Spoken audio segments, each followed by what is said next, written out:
आज कृष्ण की इस नगरी में अपने अध्यक्ष होने के बाद पहली बार मेरा प्रवास जो शुरू हुआ है, तो इस पवित्र भूमि कृष्ण की इस भूमि से शुरुआत हो रहा है। तो यहाँ पर उपस्थित अपने कृष्ण के नगरी के सभी लोगों को मैं बहुत बहुत प्रणाम करता हूँ।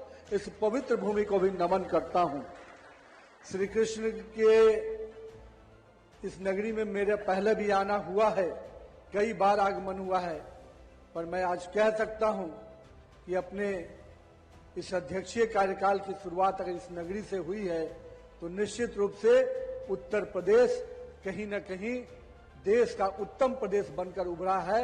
हम जब काम करते थे उस समय उत्तर प्रदेश संघर्ष कर रहा था, आज उत्तम प्रदेश बनकर उभरा है। इसका नेतृत्व करने वाले हमारे देश के यशस्वी प्रधानमंत्री श्री नरेंद्र मोदी के नेतृत्व में लगातार उत्तर प्रदेश को नेतृत्व दे रहे हमारे मुख्यमंत्री आदरणीय श्री योगी आदित्यनाथ जी को भी मैं बहुत बहुत आभार व्यक्त करता हूं कि आपने उत्तर प्रदेश को उत्तम प्रदेश बनाने में पूरा संघर्ष किया है, पूरी पुरुषार्थ किया है।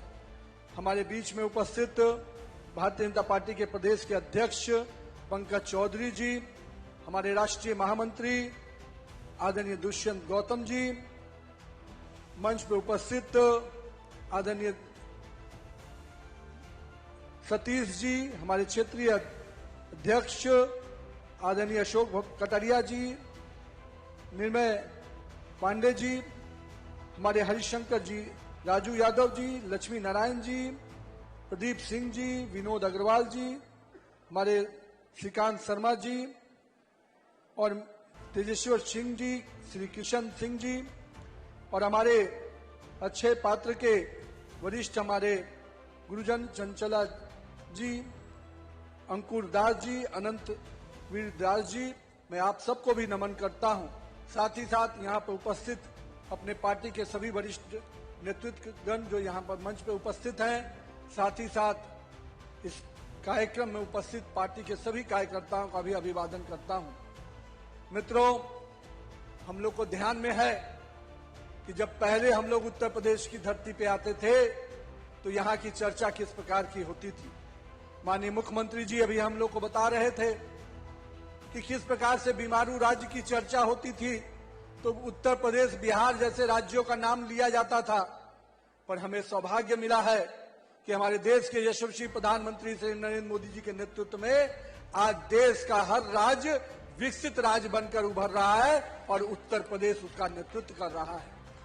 मैं इस बात को आज इसलिए कह रहा हूं मित्रों, जब हम आए थे मथुरा में अधिवेशन करने युवा मोर्चा के साथियों के द्वारा साथ, उस कालखंड में लगता था कि कब कहां कोई घटनाएं घट रही हैं, कब क्या हो जाएगा। और आज जिस कारण से उत्तर प्रदेश जाना जाता है अपने लॉ एंड ऑर्डर के लिए, उस कुशासन को समाप्त करने के लिए, और मैं कह सकता हूं कि बिहार में अगर जंगल राज था तो यहां पर भी उस अराजकता की सरकार थी जिसको हमारी नेतृत्व वाली सरकार ने समाप्त किया। आज बिहार हो या उत्तर प्रदेश हो, देश का उत्तर भारत का कोई भी राज्य हो, विकास के पटरी पर अगर आगे बढ़ रहा है तो इसका बड़ा देन कहीं न कहीं भाजपा कार्यकर्ताओं को भी जाता है कि इन कार्यकर्ताओं ने अपने समय का संघर्ष किया और उस संघर्ष के बल पर आज देश में अपनी सरकार बनी। और एक बार नहीं, तीन बार अगर देश में भाजपा की सरकार बनी तो इसका श्रेय कार्यकर्ताओं को जाता है। मैं साथ ही साथ उत्तर प्रदेश के विकास में जिस प्रकार से काम हो रहा है, मैं माननीय मुख्यमंत्री जी को बहुत बहुत बधाई देता हूं कि जिस राज्य में बनारस से लेकर हम कह सकते हैं अयोध्या से लेकर और आज काशी की इस नगरी में भी, काशी के और मथुरा की इस नगरी में भी जिस प्रकार से सांस्कृतिक विरासत को आप आगे बढ़ा रहे हैं, निश्चित रूप से भारत का एक एक सनातनी व्यक्ति अपने आप में गर्व करता है कि ऐसी सरकार हमने बनाई है जो सनातन के परंपराओं को जीवित रखकर आगे बढ़ा रहा है। माननीय मुख्यमंत्री जी, आपने केवल सांस्कृतिक विरासत को ही नहीं, सांस्कृतिक राष्ट्रवाद की जड़ों को ही मजबूत नहीं किया है, आपने उत्तर प्रदेश में विकास की गाथाओं को भी आगे बढ़ाया है। आज उत्तर प्रदेश में एक्सप्रेसवे की चर्चा होती है, चाहे वो यमुना एक्सप्रेसवे हो, चाहे कई और अन्य एक्सप्रेसवे। ये दिखाता है कि उत्तर प्रदेश विकास के पटरी पे अब देश के उत्तम राज्यों में ही नहीं, विदेश में जो ऐसी सड़कें दिखती थी, आज उत्तर प्रदेश में भी वैसी सड़कें दिख रही हैं। ये बड़ा श्रेय एनडीए की सरकार को जाता है, नरेंद्र मोदी को जाता है और योगी आदित्यनाथ जी को जाता है। लेकिन मित्रों, हम लोग आज यहाँ पर उपस्थित हुए हैं। आज माननीय प्रधानमंत्री जी ने मन की बात में जिस प्रकार से एक एक व्यक्ति को, एक एक वर्ग को, एक एक क्षेत्र को छूने का काम करते हैं, आज हम लोगों ने उन्होंने बताया कि किस प्रकार से आज भी स्वच्छता का अभियान एक एक गांव में चल रहा है।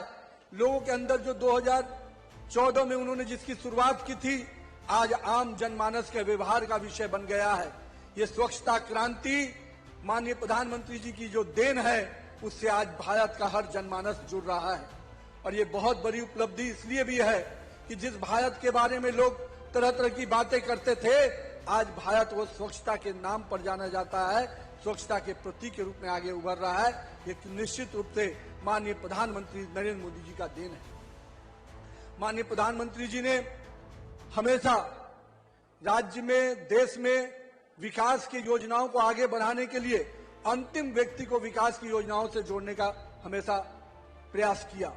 और इसका प्रयास का फल है कि आज चाहे वो हमारे विकसित भारत का जी राम जी की योजना हो, जहां श्रमिक और किसान भाइयों को जो मदद देने का प्रयास किया गया, मैं मानता हूं अब तक जिन लोगों ने ठगने का प्रयास किया था, आज माननीय प्रधानमंत्री जी ने उनको सम्मान देने का प्रयास किया है।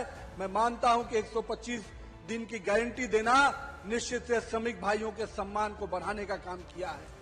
मैं इसलिए आज माननीय प्रधानमंत्री जी को और केंद्र की सरकार को आभार व्यक्त करता हूं कि आपने एक एक वर्ग की चिंता की है।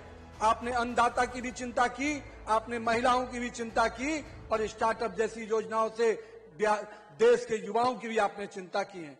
और मैं युवाओं से कहूंगा कि आप आइए। माननीय प्रधानमंत्री जी हमेशा कहते हैं कि युवाओं को राजनीति में भागीदारी के लिए आगे आना चाहिए, तो आइए सकारात्मक राजनीति में हम भी आगे बढ़कर काम करें। माननीय प्रधानमंत्री जी कहते हैं कि अगर हम एक कदम चलेंगे तो देश 140 करोड़ कदम चलेगा और देश विकास की पटरी पे आगे बढ़ेगा।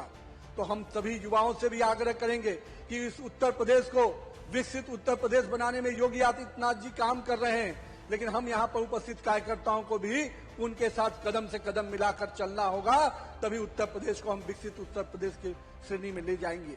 लेकिन साथ ही साथ मित्रों, 2027 का भी समय आ रहा है और जो हमारे इस देश में एक ऐसी ताकतें भी काम कर रही हैं जो हमेशा इस देश को बांटने में, काटने में और विश्वास करती हैं, इस देश के संविधान को अपमानित करने में विश्वास करती हैं। हमें उन ताकतों से भी लड़ना है। चुनाव आते ही ये ताकतें फिर से जीवित होती हैं, कभी संविधान की दुहाई देती हैं जिन्होंने संविधान को तार तार किया, कभी वो लोग भी घूम रहे हैं जिन्होंने इस राज्य के विकास को हमेशा धत्ता बताते हुए केवल अराजकतावादी लोगों को आगे बढ़ाया। हम लोग भूले नहीं हैं कि बंदूक की नोक पर भी उत्तर प्रदेश की सरकार चलती थी। आज उत्तर प्रदेश की सरकार अगर चल रही है, जो जनता के वोट से चल रही है, जनता के जो उम्मीद है उसको पूरा करते हुए आगे बढ़ रही है। मैं इसलिए कहूंगा मेरे कार्यकर्ता भाइयों, 2027 के चुनाव की दृष्टि से भी आप सब कोई कमर कस लीजिए, क्योंकि उत्तर प्रदेश जिस प्रकार से विकास की पटरी पर तेजी से आगे बढ़ रहा है, कुछ लोगों को पसंद नहीं आ रहा है।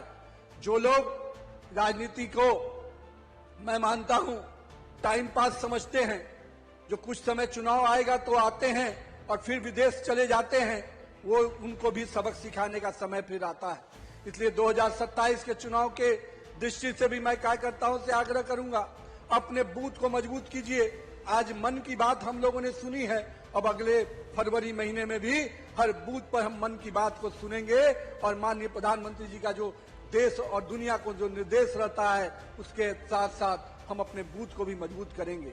तो आइए मिलकर फिर से 2027 में एक योगी आदित्यनाथ जिस प्रकार से इस राज्य के विकास में लगातार लगे हैं, हम सब भी अगले 1 वर्ष जनता की सेवा में और तत्पर होकर काम करें ताकि हम इस राज्य को उत्तम राज्य बना पाए। बहुत बहुत धन्यवाद। इस कृष्ण की नगरी को, वृंदावन की इस नगरी को फिर से नमन करता हूं। बहुत बहुत अभिनंदन।